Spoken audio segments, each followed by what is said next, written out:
नमस्कार साथियों, मैं वरुण पारशर आप सभी लोगों का स्वागत करता हूं उत्कर्ष क्लासेस के एसएससी चैनल पे। आज का जो हमारा इवेंट है इसमें हम मेन फोकस जो रखेंगे वो ये है कि एसएससी जीडी के एग्जाम में जीके जीएस की प्रिपरेशन या जीके जीएस की स्ट्रेटजी क्या होनी चाहिए, क्योंकि सबसे ज़्यादा जो स्टूडेंट्स को परेशानी आती है वो आती है जीके जीएस में। तो हम समय खराब ना करते हुए बिल्कुल जल्द से जल्द पहुंचेंगे जीके जीएस की स्ट्रेटजी पे। पर उससे पहले आप लोगों के लिए कुछ एक्स्ट्रा इन्फॉर्मेशन भी होगी कि क्या इसकी उम्र होती है, किस प्रकार का टेस्ट होगा, कौन कौन सा पेपर पैटर्न होगा, तो वो हम पहले जान लेते हैं जल्दी जल्दी उसके बारे में, और फिर हम सीधे चलेंगे जीके जीएस की अपनी क्या स्ट्रेटजी रहने वाली है। देखो, इस बार जो आपका फॉर्म फिल करने की डेट आ रही है वो कब आ रही है? आपकी 24 नवंबर है, जहां से आपके फॉर्म फिल करने की तारीख शुरू हो रही है और फॉर्म आपका भरा जाएगा 28 दिसंबर तक। सबसे पहले तो बेटा ये याद रखना, ये 28 दिसंबर का वेट मत करना कि जब 28 दिसंबर होगा तो 26 को भरना शुरू करेंगे और फिर बाद में बच्चे रोते हैं, रह जाते हैं कि सर साइट नहीं चल रही है, साइट हैंग हो गई है, साइट पर लोड बहुत है। तो कोशिश करो, 1 महीना मिल रहा है, 1 महीने में आप शुरुआत में ही इस फॉर्म को फिल कर दीजिए। और सबसे अच्छी चीज क्या है आप लोगों के लिए कि इसमें आपकी जो डेट्स हैं वो डेट्स भी मेंशन कर दी गई हैं कि कब कब आपका पेपर होगा। तो आपकी परीक्षा की जो तिथि है वो निर्धारित है, जिससे आप बड़ी आसानी से हम कर सकते हैं, एक फोकस रख के आप तैयारी कर सकते हैं कि हाँ इतने इतने समय में मैं ये चीज कवर करने वाला हूं। फरवरी में 20, 21, 22, 23, 24, 26, 27, 28, 29 ये आपकी एग्जाम की डेट होने वाली है। और मार्च में 1, 5, 6, 11 और 12, तो यानी कि हम कह सकते हैं कि 20 फरवरी से लेके 12 मार्च के बीच में अब आपके इसमें क्या होंगे, सारे के सारे एग्जाम होंगे एसएससी जीडी का। बात की जाए कि एसएससी जीडी में उम्र जो सीमा होती है, एज लिमिट होती है, वो क्या होती है? वो जनरल वालों के लिए 18 से लेके 23 साल, ओबीसी है 3 साल का रिलैक्सेशन 26 साल, और एससी एसटी 28 साल तक के फॉर्म भर सकते हैं। एक जो दिक्कत आती है सबसे ज़्यादा बच्चों को, पहले वो जान लो कि सर मैं इससे पहले हूँ, मेरे इससे पहले का जन्मदिन है, मैं भर सकता हूँ या नहीं भर सकता हूँ, इसके बाद का मेरा जन्म हुआ है, मैं भर पाऊंगी या नहीं। तो ये आपकी एक लिमिट है। कोई भी जो बच्चा फॉर्म भर रहा है वो 2/8/2000 से पहले, यानी कि 2 अगस्त 2000 से पहले पैदा ना हुआ हो और 1 अगस्त 2005 के बाद पैदा ना हुआ हो, ठीक है ना। तो 2 अगस्त 2000 से पहले और 1 अगस्त 2005 के बाद वो पैदा नहीं होना चाहिए। कहानी आगे की अगर बात की जाए योग्यता की, तो योग्यता 10वीं पास, जो भी व्यक्ति 10th पास है वो इस फॉर्म को भर सकते हैं। और किस किस पद के लिए, किस किस पोस्ट के लिए आपका ये एग्जाम होने वाला है? CISF, SSB, BSF, ITBP, CRPF और एसएसएफ, इस सब के लिए आपका क्या होने वाला है? ये आपका एग्जाम होगा। टेस्ट के मामले में बात करी जाए कि जो आपका पूरा पैटर्न होने वाला है कि मतलब कौन कौन से फेज से आपको गुजरना है, तो 4 फेज होंगे। सबसे पहले कंप्यूटर बेस्ड टेस्ट होगा, फिर आपका फिजिकल स्टैंडर्ड टेस्ट यानी कि फिजिकल होगा, फिजिकल एफिशिएंसी टेस्ट, वही दौड़ लगाना ये सब, और फिर एंड में आपका मेडिकल टेस्ट किया जाएगा। तो ये 4 फेज होंगे एग्जाम को क्लियर करने के लिए। बात करें पेपर पैटर्न की, तो कुल मिला के इसमें आपके 80 क्वेश्चन आपको देखने को मिलेंगे। कितने क्वेश्चन? 80। 4 सेक्शन है, सबको 20-20 क्वेश्चन दिए जाएंगे। 20 क्वेश्चन रीजनिंग के, 20 क्वेश्चन जीके जीएस के, 20 क्वेश्चन होंगे मैथ्स के और 20 क्वेश्चन होंगे इंग्लिश या हिंदी में से आपको एक चूज करना होगा। इसमें से आप कोई भी चूज कर सकते हो, इंग्लिश या हिंदी, उसमें से 20 क्वेश्चन होने वाले। तो कुल मिला के हम कह सकते हैं 20, 20, 20 और 20 टोटल क्वेश्चंस जो होंगे वो आपके 80 होंगे और इनके जो मार्क्स होंगे वो करीबन 160 होने वाले हैं, ठीक है। नेगेटिव मार्किंग से भी बचना है, वो भी याद रखें। टाइम क्या अलॉट होगा? 1 घंटा दिया जाएगा, ये चीज आप लोग याद रखेंगे। 1 आवर टाइम रहने वाला है, 60 मिनट्स। अब आते हैं हम सबसे इंपॉर्टेंट पार्ट पे, जो मेरा पार्ट है कि जीके जीएस की आप किस तरीके से प्रिपरेशन कर सकते हैं। देखो, जीके जीएस एक ऐसा सब्जेक्ट है जिसको हम ऐसा भी कह सकते हैं कि कुछ भी आ सकता है। पर अगर हम पिछले 5 साल 10 साल के पेपरों को उठा के देखते हैं तो एक आइडिया मिल जाता है कि किस प्रकार के आपके प्रश्न बन रहे हैं, ठीक है। तो जीके जीएस का अगर हम मान के चले, 20 क्वेश्चन आने ही वाले हैं। हिस्ट्री के 2 से 3 क्वेश्चन हो सकते हैं। पॉलिटी के क्वेश्चंस पिछली बार अच्छे खासे आ रहे थे एग्जाम में, और वो आते ही हैं ज्यादातर एग्जाम में, तो 3 से 4 क्वेश्चन आपको पॉलिटी के मिल सकते हैं। ज्योग्राफी 2 से 3 प्रश्न, साइंस 3 से 4 क्वेश्चन, स्टैटिक जो कि अब मेजर पोर्शन होने लगा है जीके जीएस में 4 से 5 क्वेश्चन, और करंट 2 से 3। अब ये मत कहना कि सर ये तो अगर आप जोड़ोगे तो 4 और 3 7 और 3 10 और 4 14, 14 और 5 19 और 3 22, ये तो 22 हो गए। ठीक है, तो 20 क्वेश्चन की बात हो रही है। वो एक आध दो क्वेश्चन आप जानते ही हैं कि किसी में ज़्यादा किसी में कम हो सकता है। ठीक है, तो ये आपको मान के चलना है। अब अगर बात की जाए, हिस्ट्री आपका 3 भागों में बटा हुआ है, प्राचीन, मध्यकालीन और आधुनिक। प्राचीन की अगर बात की जाए तो हम कह सकते हैं ये कुछ टॉपिक हैं जिनमें से आपके प्रश्न सामान्यतः देखने को मिलते हैं। सिंधु घाटी सभ्यता बहुत इंपॉर्टेंट, 16 महाजनपद, एक ही टाइप का क्वेश्चन आता है इसमें से, ज़्यादातर आपसे महाजनपद की राजधानी पूछी जाएंगी। फिर आपका बौद्ध धर्म और जैन धर्म, हम कह सकते हैं प्राचीन भारत का सबसे इंपॉर्टेंट चैप्टर यही होता है। फिर आपका मौर्य वंश, इसके अलावा गुप्त वंश, और जो आपके दक्षिण भारत के साम्राज्य हैं, चोल, चेर, पांड्य। बहुत ज़्यादा डीप नहीं जाते हैं क्योंकि दक्षिण भारत की हिस्ट्री वैसी बहुत कठिन मानी गई है, तो उसमें शुरुआत में वही राजधानी क्या थी, संस्थापक क्या थे, वही कुछ छोटे मोटे क्वेश्चन आते हैं, कोई बहुत डीप नहीं जाना। मध्यकालीन भारत में दिल्ली सल्तनत हमेशा से हॉट टॉपिक रहा है। मुगल साम्राज्य, कहने वाली बात है कि भैया मुगल साम्राज्य को हटा दिया है। पिछली बार जब प्रश्न हुए थे एसएससी वगैरह के, तो उसमें मुगल से भी आपको क्वेश्चन देखने को मिल गए थे, तो आपको गो थ्रू तो होना पड़ेगा। और सबसे बड़ी बात है, अगर आपको छत्रपति शिवाजी की महानता को पढ़ना है, कुछ राजपूत हम कह सकते हैं राणा सांगा की महानता को अगर पढ़ना है, राणा सांगा साहब की जो महानता है, तो उसके लिए हमको मुगल से जाना होगा, थोड़ा बहुत तो समझना होगा कि औरंगजेब को किस तरीके से छत्रपति शिवाजी महाराज ने परेशान किया था। तो ये सब चीज़ें हम लोग, ये 3 टॉपिक कह सकते हैं कि फोकस वाले हो सकते हैं एग्जाम के पॉइंट ऑफ व्यू से। आधुनिक में देखो 2 चीज़ होती हैं, 1857 के पूर्व, जो 1857 की क्रांति हुई थी मंगल पांडे साहब, और फिर 1857 के बाद। तो 1857 से जो हिस्ट्री आपकी शुरू हो रही है वो तो बहुत ज़्यादा इंपॉर्टेंट है। तो 1857 की क्रांति से लेकर 1947 तक वो आप नहीं छोड़ सकते।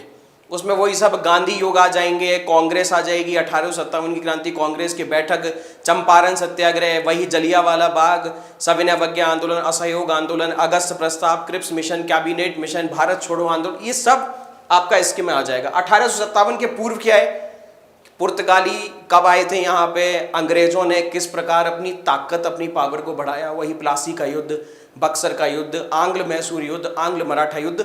तो ये जो पोर्शन है, सेकंड पॉइंट, ये ज्यादा इंपॉर्टेंट है। और तीनों में जो सबसे ज्यादा इंपॉर्टेंट हो गई है हिस्ट्री, वो आपकी कौन सी हो गई है?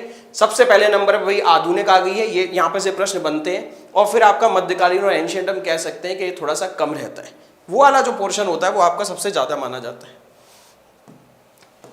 बात करें पॉलिटी की, तो पॉलिटी में आपका क्या हो जाएगा, संविधान में कितने भाग हैं, किस भाग में से क्या दिया गया, ये प्रश्न आता है। अनुसूचियां जिनकी संख्या 12 है, 12 अनुसूची, किस अनुसूची में क्या दिया गया है, किसमें वेतन है, किसमें आपकी शपथ है, किसमें राज्यसभा की सीटों का आवंटन, कहाँ पंचायत, कहाँ नगर पालिका, संविधान के स्रोत, ये 3 चीज ऐसी हैं जिनमें से आपको प्रश्न बहुत मिलते हैं।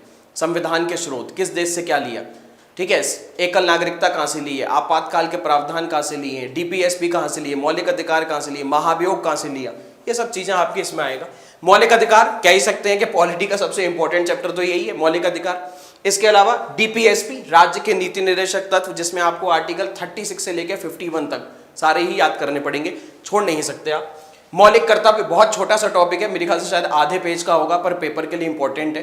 कौन से संशोधन से जुड़ा, कौन सी समिति, उस समय देश की प्रधानमंत्री कौन थी, शुरुआत में मौलिक कर्तव्य कितने थे, आज कितने हैं, किस देश से लिए हैं, ये सब चीजें इसमें आएगी। संसद एक बहुत इंपॉर्टेंट चैप्टर रहता ही है हमेशा से, लोकसभा, राज्यसभा, राष्ट्रपति, प्रधानमंत्री, उपराष्ट्रपति, किस राष्ट्रपति के टाइम पे क्या हुआ, एक आपको क्रम में लगाने को प्रश्न आ जाएगा कि क्रम में लगाइए कौन से राष्ट्रपति पहले थे, कौन से पीएम पहले थे। न्यायपालिका, सुप्रीम कोर्ट और हाई कोर्ट, क्वेश्चंस बनते हैं इनमें से।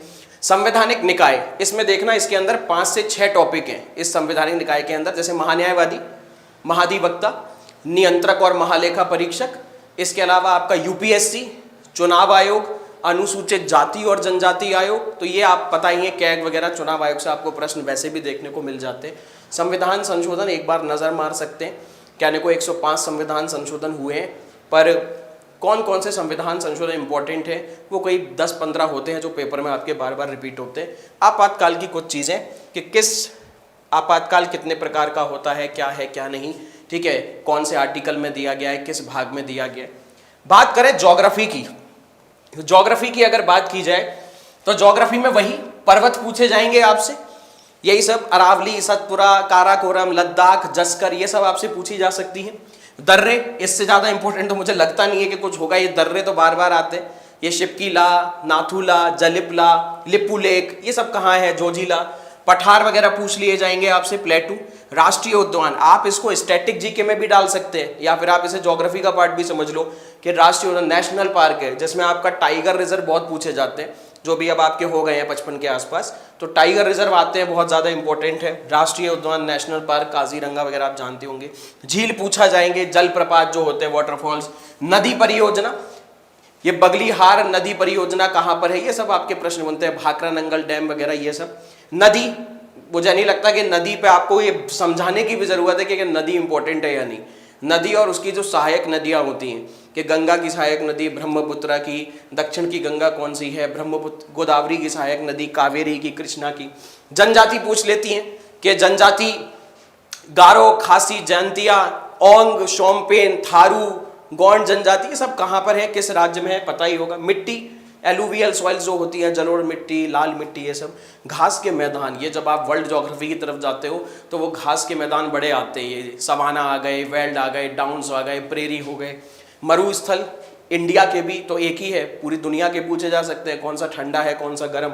ज्वालामुखी, तो वर्ल्ड ज्योग्राफी से ज्वालामुखी में से प्रश्न आ जाते हैं, ठीक है। भारत का क्षेत्र, उसके आसपास के कौन से पड़ोसी देश हैं, किन किन से उसकी सीमा लगती है, तटीय रेखा कितनी है, ये सब आपको ज्योग्राफी में देखने को बड़ी आसानी से मिल जाएंगे।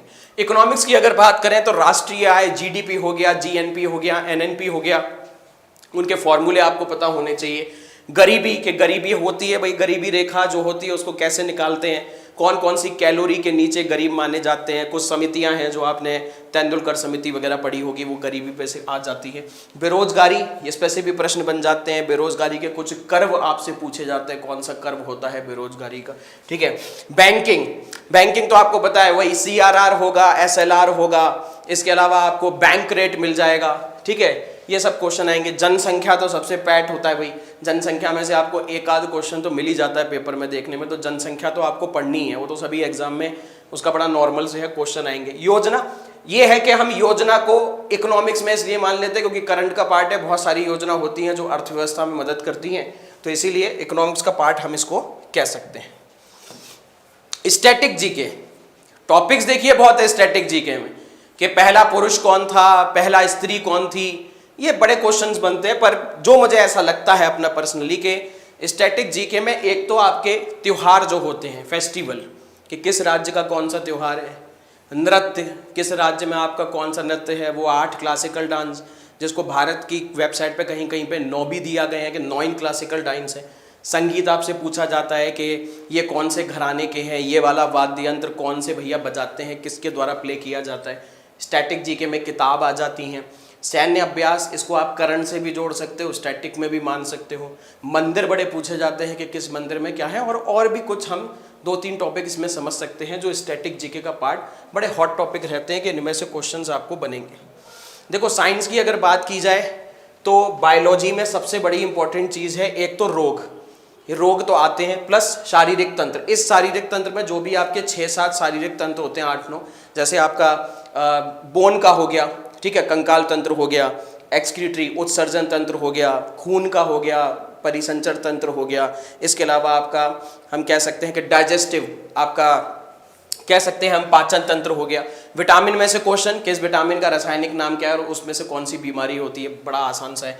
एंजाइम पूछे जाते हैं कि इनमें से कौन सा एंजाइम प्रोटीन को पचाने के लिए, वसा को पचाने के लिए या कार्बोहाइड्रेट को पचाने के लिए है। तो ये बायोलॉजी के कुछ हम कह सकते हैं। और हाँ, ये शारीरिक तंत्र आपको ऐसा मत समझना एक है, इसके अंदर 6-7 हैं जो मैंने बताया। पाचन तंत्र है, परिसंचरण तंत्र है, उत्सर्जन तंत्र है, इसके अलावा आपका जो कंकाल तंत्र है, और भी आपको 2-3 देखने को मिल जाएंगे।